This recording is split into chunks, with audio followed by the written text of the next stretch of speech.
আমার গল্পপ্রিয় বন্ধুরা, কেমন আছো তোমরা? আশা করি ভালো আছো, আমিও ভালো আছি। তোমাদের মজা দিতে আমি আরও একটি মজার গল্প নিয়ে এসেছি। গল্পটি শুনলে তোমাদের রড দিয়ে ঝরনার মতো পানি বেরিয়ে আসবে। তো বুঝতেই পারতেছ গল্পটা কেমন ইন্টারেস্টিং হতে চলেছে, তাই দেরি না করে কানে হেডফোন পরে নাও। আর যারা আমার সাথে কথা বলতে চাও বা ইমো নাম্বার পেতে চাও, আমি ভিডিওর মধ্যে নাম্বার দিয়ে দেব, আপনারা ভিডিও কলে আমার সাথে মজা করতে পারবেন। চলো তবে আর দেরি না করে শুরু করা যাক। আপনাদের সবাইকে আবারও স্বাগতম জানাই। বন্ধুরা, আগের পর্বে আপনারা শুনেছিলেন যে মায়ের মৃত্যুর পরে আমার ফুফি আমাকে আমার বোনেদের মা হতে বলেছিলেন এবং বাবারও একই ইচ্ছে ছিল। আমি নিজেও আমার জীবনে বাবার মতো একজন জীবনসঙ্গী চাইতাম, আর প্রকৃতি এমনভাবে ব্যবস্থা করল যে বাবাই আমার জীবনসঙ্গী হয়ে উঠলেন। যারা প্রথম ও দ্বিতীয় পর্ব দেখেননি তারা নিচে ডিসক্রিপশন বক্সে এ ভিডিও লিংক পেয়ে যাবেন। বাবা বললেন, প্রিয়া, তুমি তো একজন জাদুকরী। আমি হেসে বললাম, আমি আবার কিসের জাদু করি? আমি তো কোনো জাদু করিনি। তখন বাবা বললেন, ও তাই নাকি? তাহলে শোনো, তুমি তো কিছুই করনি ম্যাডাম। তোমার ওই এক চাহানি আমাকে বন্দি করে ফেলেছে। আর তুমি বলছো আমি কিছুই করিনি? আমি একটু মুচকি হেসে বললাম, আমি আবার আপনাকে কখন বন্দি করলাম? আমার কাছে এমন কি আছে যে আপনার মতো মানুষ আমার দাস হবে? পাশ থেকে বাবা হেসে বললেন, প্রিয়া, যা তোমার আছে তা আর কারো নেই। তোমার সেই একটুকরো হাসি আমার কাছে পৃথিবীর সবচেয়ে বড় সম্পদ। আমরা স্বামী স্ত্রীর মতো একে অপরের দিকে তাকিয়ে মুচকি হেসে একটু ঘনিষ্ঠ হচ্ছিলাম। ঠিক তখনই রিঙ্কি হঠাৎ ঘরে ঢুকে পড়ল। আমরা দুজনেই চমকে গিয়ে দ্রুত আলাদা হয়ে গেলাম। বাবা তাড়াহুড়ো করে ঘর থেকে বেরিয়ে গেলেন, আর আমি রান্নাঘরের কাজে ব্যস্ত হয়ে পড়লাম। কিছুক্ষণ পর আমি রাগে গটগট করে বাবার ঘরে গেলাম আর বললাম, বাবা, ফোনটা দিন তো। ফুপির সাথে কথা না বলতে পারলে শান্তি পাই না। বাবা হেসে বললেন, থাক না, ফোনে কথা কেন? এসো না, আমরা দুজন গল্প করি। বাবার এমন কথা শুনে আমার মাথায় একটু রাগ উঠে গেল। আমি মুখ ফুলিয়ে বললাম, থাক বাবা, আপনার ফোনে আর কথা বলবো না। নতুন ফোন নেব, তারপর কথা বলবো। আমি রাগ দেখিয়ে ঘর থেকে বেরোতে যাচ্ছিলাম। তখন বাবা হঠাৎ কানে হাত দিয়ে মুচকি হেসে বললেন, আরে হুজুর, আপনি কি সত্যিই রাগ করে চলে যাচ্ছেন? আমাদের এমন সাহস কোথায় যে আপনাকে না বলতে পারি? তারপর ফোনটা সামনে ধরে বললেন, নিন রানী সাহেবা, এবার এই বেচারাকে কি ক্ষমা করবেন, নাকি আরও শাস্তি হবে? বাবার এই অভিনয় দেখে আমার মুখে হাসি চলে এলো। আমি ফোনটা নিয়ে দরজার দিকে এগিয়ে গেলাম। বাবা তখনও পেছন থেকে বললেন, ঠিকঠাক কথা বলো তো, আমাদের নামে কোনো অভিযোগ যেন না হয়। এখন থেকে একটু সাবধানে থাকতে হবে মনে হচ্ছে। আমি দরজার কাছে পৌঁছে পেছন ফিরে বাবার দিকে তাকিয়ে বললাম, ভুলটাই কেন করো যে মাফ চাইতে হয়? বুঝেছ? তারপর দরজার বাইরে বেরিয়ে যেতে যেতে হেসে বললাম, দিদির সাথে কথা বলে এসে তোমার জন্য দুধ আনছি। এরপর আমি ফোনটা হাতে নিয়ে দিদিকে কল করলাম। দিদি ফোন তুলছিলেন না। যতক্ষণ না দিদির সাথে কথা বলি আমার যেন মনেই শান্তি নেই। আবার ফোন দিলাম। এবার দিদি ফোন ধরলেন। আমি আনন্দে বললাম, বুঝলে দিদি, আমি যে শপিংটা করেছি সেটা নিয়ে তোমাকে বলতে হবে। তারপর শুরু হলো কথার লড়াই। আমি জানতাম কথার খেলায় দিদির থেকে জেতা আমার পক্ষে অসম্ভব। তাই আমি সুকৌশলে প্রসঙ্গ ঘুরিয়ে দিলাম। আমার আর বাবার বিয়ে এখন আর মাত্র 4 দিন পরেই। তাই আমি দিদিকে প্রশ্ন করলাম, বিয়ের জন্য কবে আসছো? দিদি উত্তর দিলেন, আমি তো বিয়ের আগের দিন আসতে পারবো, আর তোমাদের বিয়ে করিয়েই সেদিনই ফিরে যাব। দিদি কথা শুনে আমার খুব খারাপ লাগলো। আমি একটু অভিমানী স্বরে বললাম, এত তাড়াতাড়ি চলে যাবে? এই যে আমার বিয়ের সব মজা, সব আনন্দ, তুমি কিছুই দেখতে পাবে না। আমার কথার মধ্যে একটু রাগ ছিল, কিন্তু দিদি হেসে বললেন, আর কি করার, সময়টাই যে এমন। তবে বিয়ের দিনটা স্পেশাল হবে, তোমার মুখের হাসিটাই সেটার প্রমাণ করে। এটা শুনে আমার মেজাজ একটু শান্ত হলো। আমি মনে মনে ভাবলাম, ঠিক আছে দিদি, বিয়ের দিন সবটুকু আনন্দ তুমি বুঝতে পারবে। আমি একটু রাগ করেছিলাম। দিদি বললেন, তোমাদের বিয়ের ঠিক পরের দিনই তো বাচ্চাদের পরীক্ষা, আর আমার স্বামীরও খুব জরুরি কাজ আছে, তাই বেশি দিন থাকা সম্ভব না। আমি একটু অভিমানে বললাম, তাহলে দিদি, বিয়েটা কয়েকদিন পিছিয়ে দিলে কেমন হয়? দিদি হেসে বললেন, না রে, এটা সম্ভব না। এই শুভ লগ্নে যদি বিয়ে না হয় তাহলে পরের 4 মাস কোনো শুভ সময় নেই। বলতো, বিয়ে কি 4 মাস পিছিয়ে দেওয়া যায়? তোমরা কি 4 মাস অপেক্ষা করতে পারবে? আমি চুপচাপ ভাবতে লাগলাম। নিজের ব্যাপারে জানি না, তবে বাবার কথা ভেবে মনে হলো উনি তো 4 দিন তো দূরের কথা, 4 ঘন্টাও না থাকতে পারেন। এরপর দিদি বললেন, আসলে ভাইয়া ট্রান্সফার করানোর চেষ্টা করছেন, কিছুদিনের মধ্যে তো তোমরা এখানেই চলে আসবে, তখন তো আমরা সবাই একসঙ্গে থাকব। আমি হাসি মুখে বললাম, ঠিক আছে দিদি, তুমি যেমন বলবে। আমার তো এত আনন্দ হচ্ছে যে ভাষায় বোঝাতে পারবো না। দিদি মজা করে বললেন, এই আনন্দ কি আমার জন্য বেশি, না তোমার হবু স্বামীর জন্য? আমি হেসে বললাম, দুজনের জন্যই। দিদি আবার হাসতে হাসতে বললেন, তাহলে তোমার নতুন জীবনের জন্য প্রস্তুতি নিয়ে রাখো। আমি বললাম, প্রস্তুতি আবার কি? তুমি এলে সব বুঝিয়ে দিও। তুমি তো শুধু আমার দিদি নও, আমার সেরা বন্ধু। দিদি হেসে বললেন, আহা, আমার ভাইয়ের বউ মানে এত দোস্তানা। বেশ বেশ। দিদি কথা শুনে আমি হেসে ফোন রেখে দিলাম। এরপর পাপার ফোন ফেরত দিতে তার রুমের দিকে যাচ্ছিলাম, কিন্তু আজ রাতে বাবার রুমের দিকে যেতে আমার বুকটা অদ্ভুতভাবে ধকধক করছিল। রাতে বাবার ঘরের দিকে যেতে আমার বুক ধকধক করতে লাগলো। মনে হচ্ছিল, যদি এত রাতে বাবার কাছে যাই, উনি হয়তো আমাকে সাথে থাকার জন্য বলবেন। আমি ভাবতে লাগলাম, আসলে তাতে ভুলটাই বা কোথায়? উনি তো আমার হবু স্বামী, কয়েকদিন পরেই তো উনার আমার ওপর সম্পূর্ণ অধিকার থাকবে। এইসব ভাবতে ভাবতে আমি বাবার ঘরে ঢুকলাম। কিছুক্ষণ বসে গল্প করলাম। তারপর যখন উঠে নিজের ঘরের দিকে যাচ্ছিলাম, বাবা হেসে বললেন, এই তো চলে যাচ্ছ, আর একটু বসো না। আমি একটু লজ্জা পেয়ে মুচকি হেসে বললাম, না, ঘুম পাচ্ছে। বাবা মজা করে বললেন, আরে ম্যাডাম, কয়েক মিনিট তো বসো। তারপর বাবা ঘরের মিউজিক প্লেয়ার চালিয়ে দিলেন। মিউজিকের তালে তালে বাবা ধীরে ধীরে নাচতে শুরু করলেন। হঠাৎ বাবার হাত বাড়িয়ে বললেন, চলো না প্রিয়া, একটু নাচ করি। বাবার এই আচরণে আমি ভেতরে ভেতরে খুব খুশি হচ্ছিলাম, কিন্তু একটু লজ্জা আর দ্বিধাও ছিল। বাবা আবারও হাসি মুখে হাত বাড়িয়ে বললেন, চলো না, আমি জানি তুমি নাচতে পারো না, কিন্তু আমি শেখাবো। আমি চুল ঠিক করতে করতে বললাম, আমি নাচতে কিন্তু পারি না। বাবা হেসে বললেন, এই তো আমি আছি, একবার চেষ্টা করলেই শিখে যাবে। বাবা বললেন, তুমি খুব সুন্দর নাচতে পারো, জানো? আমি একটু লজ্জা পেয়ে হেসে বললাম, আপনিও না রিঙ্কির বাবা? এই বলে আমি নিজের ঘরে চলে এলাম, কিন্তু ঘুম কিছুতেই আসছিল না। হঠাৎ মনে হলো, কেন না নতুন কেনা পোশাকগুলো পরে দেখি, কেমন লাগে। আমি তাড়াতাড়ি শপিং ব্যাগ খুলে একটা নতুন পোশাক পরে নিলাম। আয়নার সামনে দাঁড়িয়ে নিজেকে দেখে নিজে একটু লজ্জা পেলাম। মনে মনে ভাবলাম, সত্যি কি বাবা আমাকে এই রূপে দেখার জন্য এতটা উন্মুখ? আমি এই অবস্থায় তার সামনে কিভাবে যাব? এইসব ভাবতে ভাবতে কখন যে ঘুমিয়ে পড়েছিলাম তা টেরই পাইনি। এদিকে আমাদের বিয়ের প্রস্তুতি পুরো দমে চলছিল।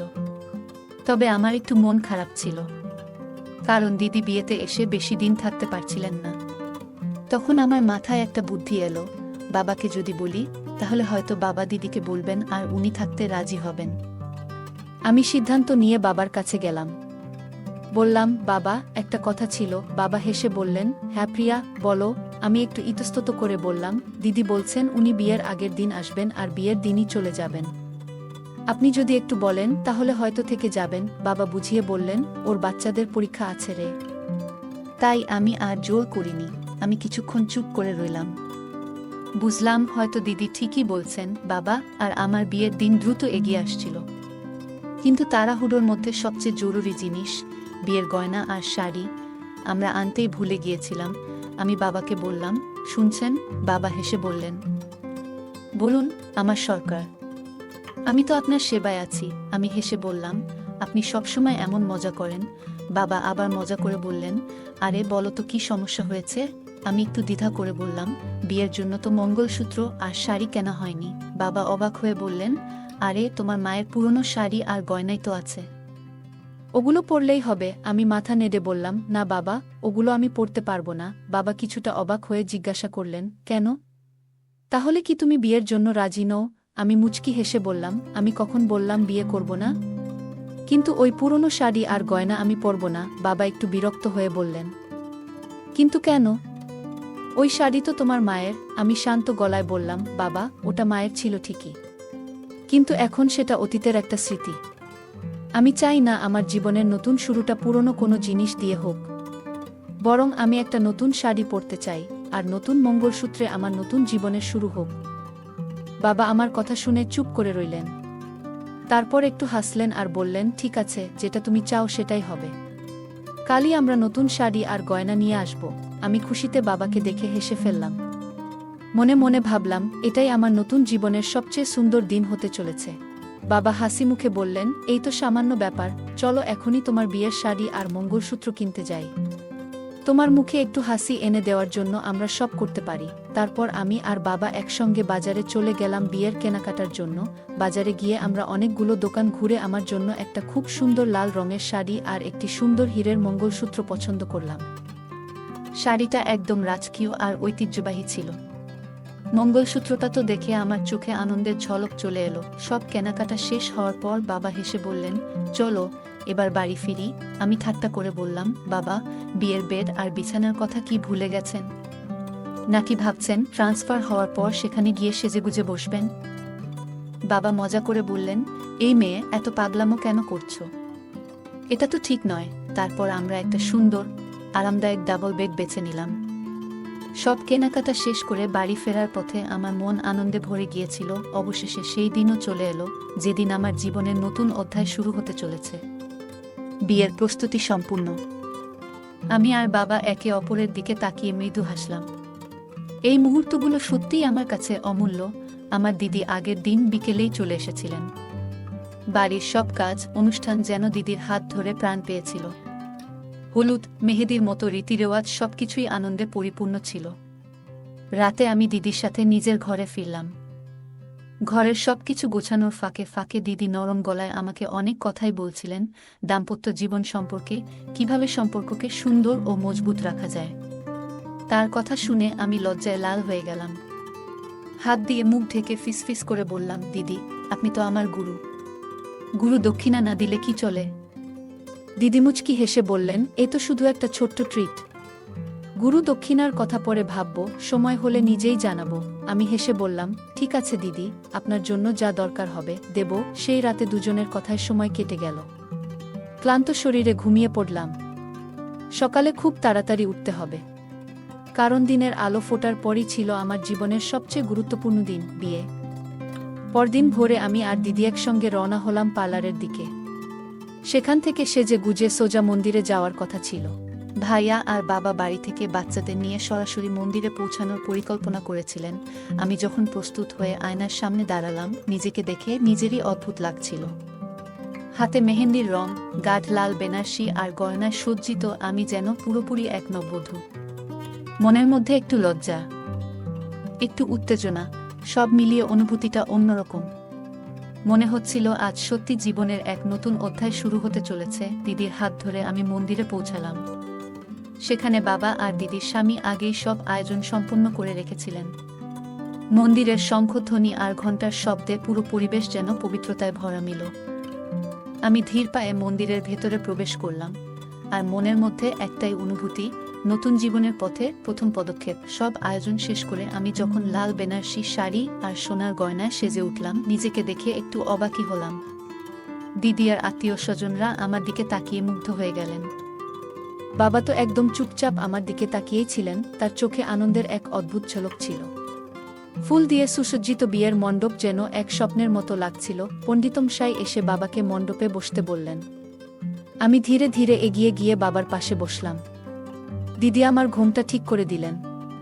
বাবার মুখে এক অদ্ভুত হাসি ছিল, এমন হাসি যেন বলছে, আমার মেয়েটা আজ নববধূ। আমার মনে অদ্ভুত আনন্দের শিহরণ বয়ে যাচ্ছিল। ফুফামশাই হেসে বললেন, দেখছেন তো ভাই, এই হাসিটা আর লুকোনো যাচ্ছে না। আজ তো জীবনের এক নতুন দায়িত্ব শুরু হলো। সবাই মিলে হেসে উঠল, আর আমি লজ্জায় মাথা নিচু করে ফেললাম। পণ্ডিতমশাই ধীরে ধীরে মন্ত্র পড়তে শুরু করলেন। প্রথমে আমাদের দুজনকে একে অপরকে মালা পরাতে বললেন। মালা বদলের পর আগুনের সামনে সমস্ত রীতি শুরু হলো। হাত ধরার পর্বে বাবার হাতের স্পর্শে যেন এক অদ্ভুত স্নেহ আর ভালোবাসা অনুভব করলাম। এরপর পণ্ডিতমশাই আমার শাড়ির আঁচল বাবার উত্তরীয়ের সাথে বেঁধে দিলেন। সেই মুহূর্তটা যেন সময় থমকে গিয়েছিল। মন্ত্রের ধ্বনি, আগুনের শিখা আর ঘণ্টার শব্দে মণ্ডপটা যেন পবিত্রতায় ভরে গেল। 15 মিনিটের মধ্যে সবকিছু সম্পন্ন হলো। আমাদের চারপাশের সবাই আনন্দে মুখর হয়ে উঠল। শেষে পণ্ডিতমশাই বাবাকে বললেন, এবার কন্যার সিঁথিতে সিঁদুর পরিয়ে দিন। বাবার হাত কাঁপছিল, কিন্তু মুখে ছিল আনন্দের প্রশান্তি। আমি চোখ বন্ধ করে মাথা নিচু করলাম।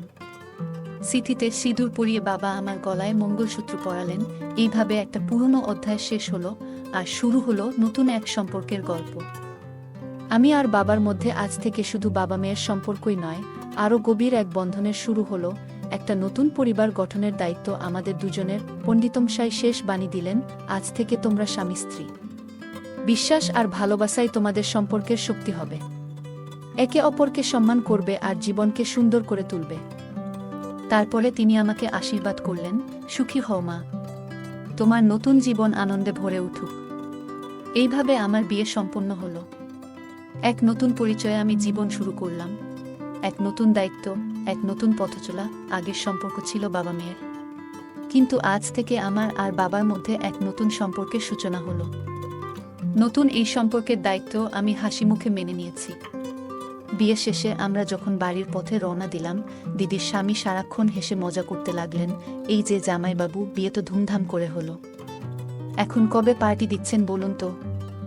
বাবা হেসে বললেন, পার্টি হবে নিশ্চয়ই। পরিবারকে এক রাখার যে পরামর্শ আর সাহায্য তুমি করেছ, তার জন্য তোমায় ধন্যবাদ। আমরা তো একে অপরের পাশে সবসময় থাকব। আমি শুধু লজ্জায় মাথা নিচু করে বসে রইলাম। দিদির স্বামীর ঠাট্টা আর বাবার হাসির মাঝেই গাড়ি বাড়ির সামনে পৌঁছালো। তখন সন্ধে নেমে গেছে। বাড়িতে পৌঁছে দেখি দিদি আর জামাইবাবু তাদের বাড়ি ফেরার জন্য প্রস্তুত হচ্ছেন। যাওয়ার আগে দিদি আমাকে নিজের ঘরে ডেকে নিল। আমাকে জড়িয়ে ধরে সে বলল, শোনো, এখন থেকে এই বাড়ির দায়িত্ব তোমার। সম্পর্কটা যাতে সুন্দর থাকে, তার জন্য ভালো করে নিজের দায়িত্ব পালন করতে হবে। স্বামীর মন জয় করতে হলে একটু বুদ্ধি খাটাতে হয়। তাকে ভালো খাবার বানিয়ে খাওয়াও, তার খেয়াল রাখো, আর সবসময় তাকে হাসি মুখে সাপোর্ট করো। মনে রেখো, ভালোবাসা আর বিশ্বাসের সম্পর্কেই সুখের সংসার গড়ে ওঠে। দিদির কথাগুলো শুনে আমি হেসে বললাম, তুমি তো আমার জীবনের সবচেয়ে বড় শিক্ষক। তোমার পরামর্শ আমি সবসময় মনে রাখব। দিদি হাসি মুখে মাথায় হাত বুলিয়ে বলল, তাহলে সংসারটা সুন্দর হবে। এখন থেকে এগিয়ে যাও নতুন জীবনের পথে। দিদি চলে যাওয়ার পর আমি নতুন জীবনের ভাবনায় ডুবে গেলাম। আজকের দিনটা আমার জীবনে একটা নতুন অধ্যায়ের শুরু। নিজের দায়িত্ব পালন করে এই সম্পর্ককে শক্তিশালী করে তোলার সংকল্প করলাম। দিদি আমাকে জড়িয়ে ধরে বলল, তোর বিয়ে হয়ে গেল, এখন তুই কেমন অনুভব করছিস? আমি একটু মুচকি হেসে বললাম, আসলে একটা অদ্ভুত অনুভূতি হচ্ছে। ভিতরে ভিতরে একটু ভয়ও লাগছে। নতুন একটা দায়িত্ব, জানি না কিভাবে সামলাবো। দিদি তখন পাশে এসে বললেন, কিছু নিয়ে ভয় পাস না, সব ঠিক হয়ে যাবে। শুরুতে একটু অস্বস্তি লাগলেও সময়ের সাথে সব সহজ লাগবে। যে কোনো সমস্যায় আমাকে ফোন করবি, তোর পাশে সব সময় আমি আছি। তারপর দিদি আর আমি বাইরে ড্রয়িং রুমে গেলাম। সেখানে দিদির স্বামী অপেক্ষা করছিলেন। দিদি হাসি মুখে বললেন, চলুন এবার আমরা ফিরি। বাড়িতে ছেলে মেয়েদের পরীক্ষার সময় চলছে, তাছাড়া এখানে তো নতুন বউয়ের খেয়াল রাখার জন্য সবাই আছেন। বাবা তখন আমার দিকে তাকিয়ে বললেন, আমি ওনাদের স্টেশন পর্যন্ত পৌঁছে দিয়ে আসছি। আমি শুধু মাথা নাড়িয়ে সম্মতি জানালাম। দিদি তখন আবার আমার কাছে এসে আমাকে জড়িয়ে ধরল। বিদায়ের সময় দিদি বলল, ভালো করে সংসারটা সামলাবি, নিজের যত্ন নেবি, আর নতুন এই জীবনে পা রেখে মনের জোর হারাবি না। আমি বললাম, দিদি, বাড়ি গিয়ে ফোন করো, তোমার খোঁজ পেতে ইচ্ছে করবে। দিদি হেসে বলল, আরে, ফোন করলে তুই আর জামাইবাবু ব্যস্ত থাকবি কিনা কে জানে, আমি ফোন করে ডিস্টার্ব করব কেন? দিদির কথার ইঙ্গিত বুঝে আমি লজ্জায় গাল লাল করে ফেললাম। তখন বাবা এসে আমার পাশে দাঁড়ালেন। দিদি বাবার দিকে তাকিয়ে বলল, ভাই, নতুন জীবন শুরু হয়েছে ওর সব খেয়াল রাখবেন, সংসারে যেন কোনো কষ্ট না পায়, তবেই কিন্তু আমার মন ভালো থাকবে। আমি লজ্জায় মুখ নিচু করে দাঁড়িয়ে থাকলাম। বিদায়ের পর আমি মনে মনে ভাবতে লাগলাম, এই নতুন জীবনের পথে এগিয়ে যাওয়ার জন্য নিজেকে শক্ত করতে হবে। সংসারের সমস্ত দায়িত্ব আমি হাসি মুখে পালন করব। বাবা মৃদু হেসে বললেন, পূজা, এখন থেকে এই আমার দায়িত্ব, ওর যত্নে কখনো কোনো ত্রুটি হবে না। আমি নিশ্চিত করব যে তোমাদের কোনো অভিযোগের সুযোগই থাকবে না। তারপর বাবা দিদি আর জামাইবাবুকে স্টেশনে পৌঁছে দিতে বেরিয়ে গেলেন। দিনের সমস্ত ব্যস্ততা শেষ করে আমি নিজের ঘরে ফিরতে চাইলাম। আমার মেয়েরা খুবই ক্লান্ত ছিল, তাদের গিয়ে শুইয়ে দিলাম। কিন্তু আজ একটা পরিবর্তন এসেছে, আমার নিজের ঘর বদলে গেছে। এবার আমাকে নতুন ঘরে যেতে হবে। যে ঘরটা এতদিন বাবার ছিল, সেটাই এখন আমার নতুন জায়গা। সেই ভাবনা মাথায় ঘুরতে ঘুরতে আমি দরজার সামনে গিয়ে দাঁড়ালাম। দরজাটা খুলতেই অবাক হয়ে গেলাম। সারা ঘর জুড়ে সাদা আর লাল ফুলের অপূর্ব সৌরভ ছড়িয়ে আছে। ঘরে পা দিয়ে মনে হলো যেন কোনো স্বপ্নের জগতে চলে এসেছি। বিছানার ওপর সুন্দর করে ফুল দিয়ে সাজানো হয়েছে। ফুলের পাপড়ির মাঝখানে এক বড় হৃদয় আঁকা হয়েছে, আর সেই হৃদয়ের মাঝখানে বড় করে লেখা, শুভ নবজীবন। ঘরের চারপাশে ছোট ছোট আলো আলোকিত পরিবেশ যেন এক নতুন জীবনের আগমনী বার্তা দিচ্ছিল। বাবার এই আয়োজন দেখে আমার চোখে জল চলে এলো। আমি ভেতরে পা রেখে ভাবতে লাগলাম, আজ থেকে একটা নতুন যাত্রা শুরু হলো। সম্পর্কের নাম বদলে গেলেও সম্মান আর ভালোবাসা আগের মতোই থেকে যাবে। এই দিনটার জন্য আমি নিজেকে শক্ত করে তোলার প্রতিজ্ঞা করলাম। নতুন পথ, নতুন দায়িত্ব, সবকিছু সুন্দরভাবে সামলাতে হবে। রাত গভীর। বাড়ির সব কাজকর্ম শেষ করে আমি নিজের নতুন ঘরে বসেছিলাম। একটা অদ্ভুত অনুভূতি মনে কাজ করছিল, একসাথে উত্তেজনা আর সংকোচ। দরজার ওপাশ থেকে গাড়ির শব্দ শুনতে পেলাম। মনে হলো বাবা ফিরে এসেছেন। আমার বুকের ধুকপুকানি যেন আরও বেড়ে গেল। ধীরে ধীরে গেটের শব্দ বন্ধ হলো। পায়ের আওয়াজ শুনতে পেলাম। সেই আওয়াজ ক্রমশ আমার ঘরের দিকে এগিয়ে আসছিল। আমি শাড়ির আঁচল টেনে ঘোমটা দিয়ে বসলাম।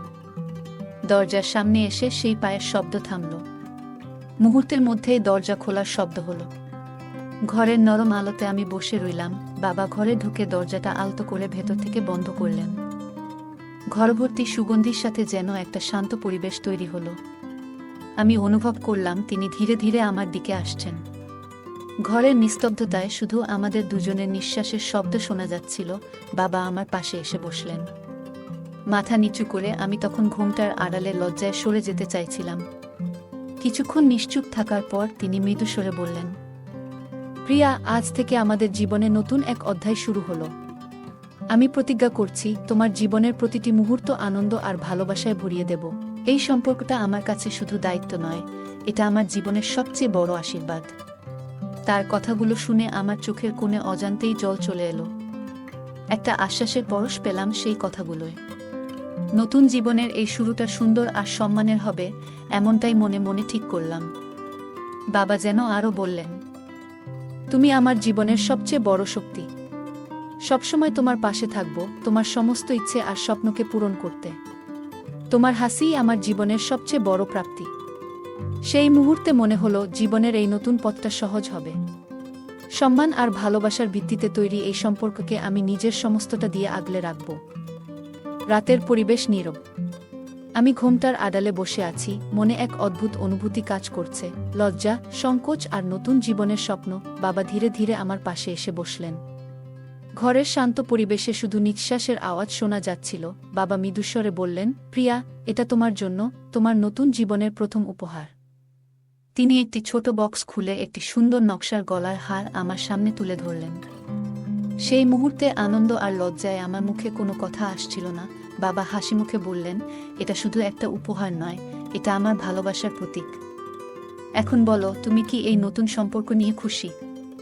আমি লজ্জায় মুখ ঘুরিয়ে নিচু স্বরে বললাম, আপনার এই প্রশ্নের কি উত্তর দেব? এখন তো আপনি আমার জীবনের সবকিছু। বাবা আমার কথায় হেসে বললেন, তোমার হাসি আমার জন্য সবচেয়ে বড় আশীর্বাদ। তিনি হাত বাড়িয়ে আমার হাত ধরলেন, যেন একটি নতুন বিশ্বাসের শুরু। সেই মুহূর্তে মনে হলো জীবনের এই নতুন অধ্যায়টাকে সম্মান আর ভালোবাসা দিয়ে পূর্ণ করব। এরপর তিনি উঠে গেলেন রুমের বাইরে। আমি চুপচাপ বসে রইলাম। মনে একটা নতুন দিনের স্বপ্ন আঁকলাম, যেখানে সুখ, শান্তি আর ভালোবাসা থাকবে। বন্ধুরা, কেমন লাগলো আজকের গল্প? গল্পের পরবর্তী অংশে আরও অনেক সুন্দর মুহূর্ত আপনাদের জন্য অপেক্ষা করছে, যা আমরা শিগগিরই নিয়ে আসব। যদি আপনারা চান তাহলে কমেন্টে জানান এবং আমাদের চ্যানেলকে সাবস্ক্রাইব করে সাথেই থাকুন। আমরা আপনাদের জন্য আরও নতুন ও মন ছুঁয়ে যাওয়া গল্প নিয়ে আসব। ধন্যবাদ। আজকের গল্পটি এ পর্যন্ত। এতক্ষণ সাথে থাকার জন্য ধন্যবাদ। দেখা হবে পরবর্তী কোনো ভিডিওতে।